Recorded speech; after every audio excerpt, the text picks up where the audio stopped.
it has meant a whole lot to the community. We once had a large choir here, and they were very wonderful singers. But I remember when they used to call this church Holy Rollers, and everybody laughed at us because we shouted and we clapped and we had the music with the beat.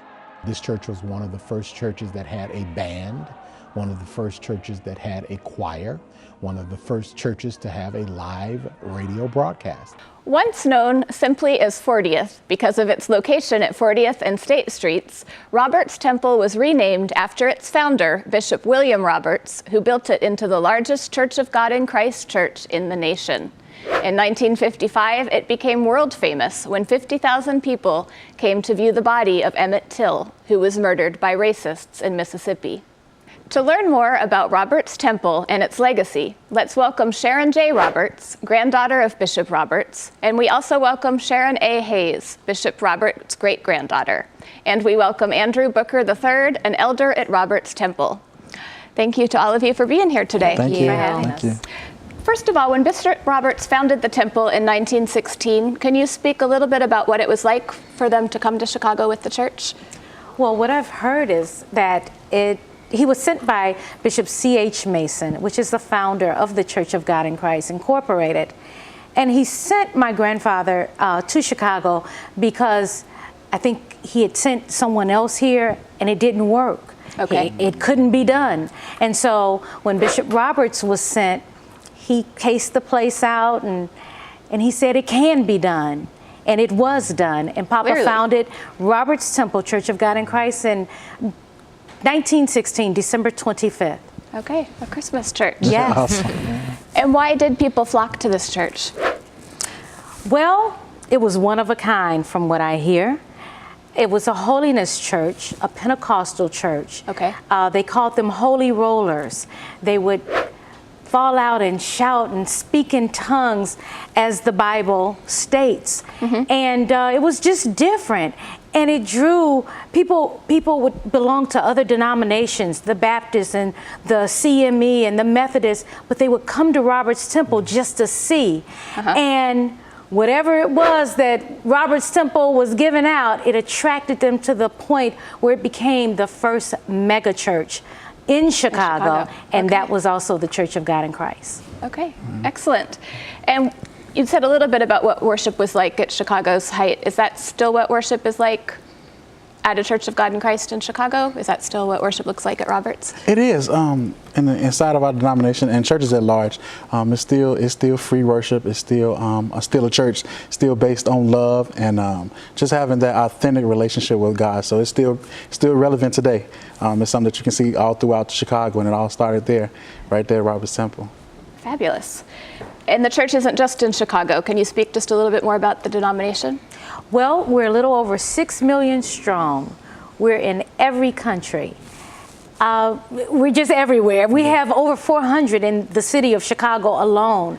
So we're pretty well known. Oh yeah, it could be done, and it was. Okay. Now the temple was the scene of one of the most famous moments in civil rights history when Emmitt Till's funeral was held there.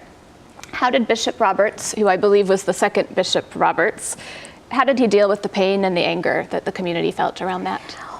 Well, I was not born, but I still feel like I lived it because my father, which is the son of the founder, Bishop William Roberts, Bishop Isaiah Roberts, was the pastor at that time.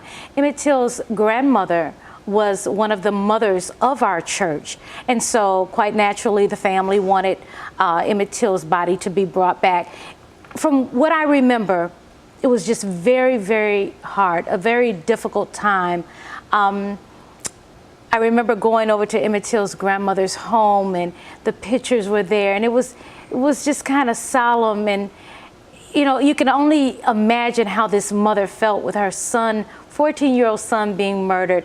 And so again, I heard that my mother was there to comfort the people that were lined outside of the church, down the street, around the corner for blocks and blocks, and people were falling out. So I do have that memory of hearing about this horrific event.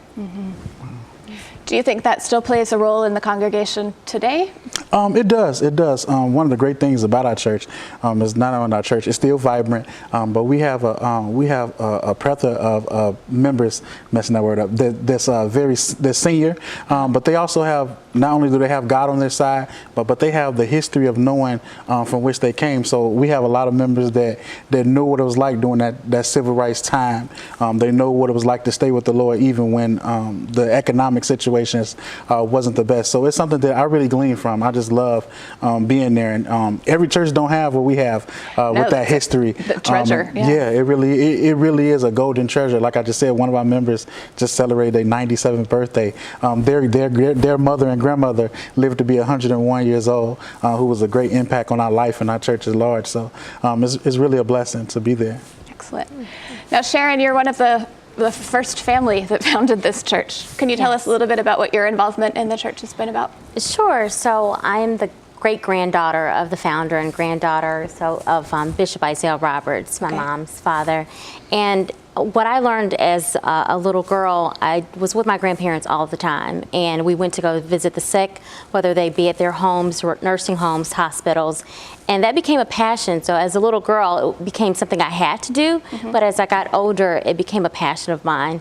And so we love to visit at the church, and we go and visit sick ones in the nursing homes who may not have family members to visit them. So just staying connected with our seniors, because we have a lot of them at our church, is just something that we hold to our heart dearly. Okay, that's very important. And when you get to be 97, you've lost a lot of your loved ones. Yeah, so That's right. Absolutely. What would you want the greater Chicago community to remember about this congregation? Well, I'd like to say, first off, we are still there. Yes. And we're not going anywhere. I believe you. And it could be done. It is being done, and we're going to continue that legacy. And I'll just say that was my great-grandfather's mission statement. That was his motto. That's what he was known for. It can be done. And 100 years later, it is being done. We just celebrated our 100th year anniversary, and it was a great success. So we're truly blessed and grateful. We're keeping the legacy alive. That's wonderful. Absolutely. Can you speak a little bit about your hopes for the church moving forward in the next 100 years? Yeah, well, one of the things, even with those things that we talked about and just having that legacy and that heritage, one of the great things with what Sharon started with, We Love to Visit, one of our great hopes is that we start a senior citizen living building right next to our church. Sharon can actually speak more about that, but it's really a great idea and something we hope to look forward to in the future. Absolutely. My passion again is working with seniors, and my desire was to open up a senior daycare. My grandmother lived to be 101. She didn't smoke, she didn't drink, she didn't do anything bad. So I really wanted to open up a senior daycare that would dedicate their time for a Christian senior. So to have politicians come in and just different services. But now my desire is to have a senior living facility, independent senior living facility right next door. Yeah. Thank you, Ms. Roberts, Ms. Hayes, and Elder Booker for being here with us today. I'm Polly Toner for Different Drummers and the Greater Chicago Broadcast Ministries. Keep the faith.